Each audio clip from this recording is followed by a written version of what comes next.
ఇక విద్యుత్ గురించి మాట్లాడాడు. ఆయన సూర్యాపేటలో మాట్లాడుతుంటే మైక్ ఆగింది.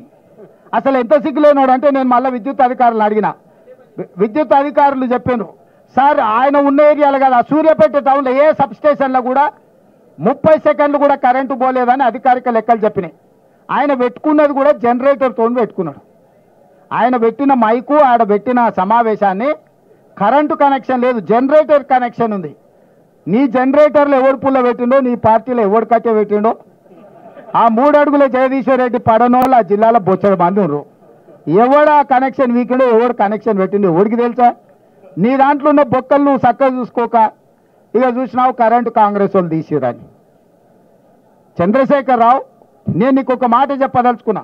10 ఏళ్ళు మేము ప్రతిపక్షంలో ఉన్నాం. ఏ ఒక్క రోజైనా రైతుల విషయంలో కానీ, విద్యార్థుల విషయంలో కానీ, నిరుద్యోగుల విషయంలో కానీ మేము ఏదైనా కార్యాచరణ తీసుకుంటే మమ్మల్ని ఇళ్లలో నుంచి బయటకన్నా వెళ్ళనిచ్చినవా? పోలీసు నిర్బంధాల మధ్యలో, పహారాల మధ్యలో, లాఠీ చార్జీల మధ్యలో ప్రతిపక్షాల గొంతు నొక్కి ఇంట్లో నుంచి బయటకు వెళ్ళక ముందే మమ్మల్ని గొర్రెలు ఇడుచుకుపోయినట్టు ఇడుచుకుపోయి పోలీస్ స్టేషన్లో వేసినావు కదా, అప్పుడే మర్చిపోయినావా? మేము ప్రజాస్వామ్యాన్ని నమ్ముతాం, విశ్వసిస్తాం కాబట్టి నీ పర్యటనకు మొత్తానికి ప్రభుత్వం ఏర్పాట్లు చేసింది. నీ పార్టీ కార్యకర్తలు ఎవడు ఏర్పాట్లు చేయలే. కంప్లీట్గా నీకు రక్షణ కల్పించి ప్రధాన ప్రతిపక్ష నాయకుడికి ఎక్కడికైనా వెళ్ళని, ప్రజల్ని కలవని, ప్రజా సమస్యల మీద మొదటిసారి బయటకు వచ్చిండు.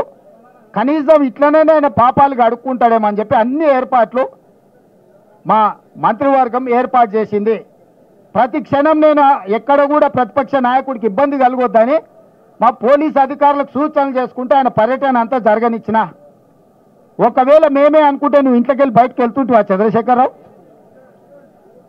మొట్టమొదట నువ్వు ప్రజల దగ్గరికి వెళ్ళడానికి, కలవడానికి, ప్రతిపక్ష నాయకుడిగా నీ బాధ్యత నెరవేర్చడానికి అన్ని రకాలుగా సహకరించినందుకు మా ప్రభుత్వానికి కృతజ్ఞత చెప్పాలి.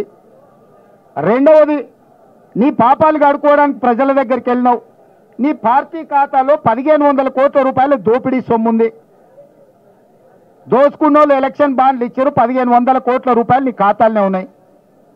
ఆ పాపం సొమ్ము ఒక 100 కోట్లు ప్రజలకు వంచిపెట్టినుంటే ఆ నష్టపోయిన రైతులకు అంతో ఇంతో 100 కోట్ల ఆర్థిక సాయం నీ పార్టీ ఖాతా నుంచి ఇచ్చినుంటే నిజంగానే ఈ రైతుల పట్ల నీకు సానుభూతి ఉంది, నిజంగానే రైతులు పంట నష్టపోయారు, దీన్ని ఏమన్నా సరిదిద్దాలని నీ ఆలోచన ఉన్నదని ప్రజలు అనుకునేటోళ్ళు.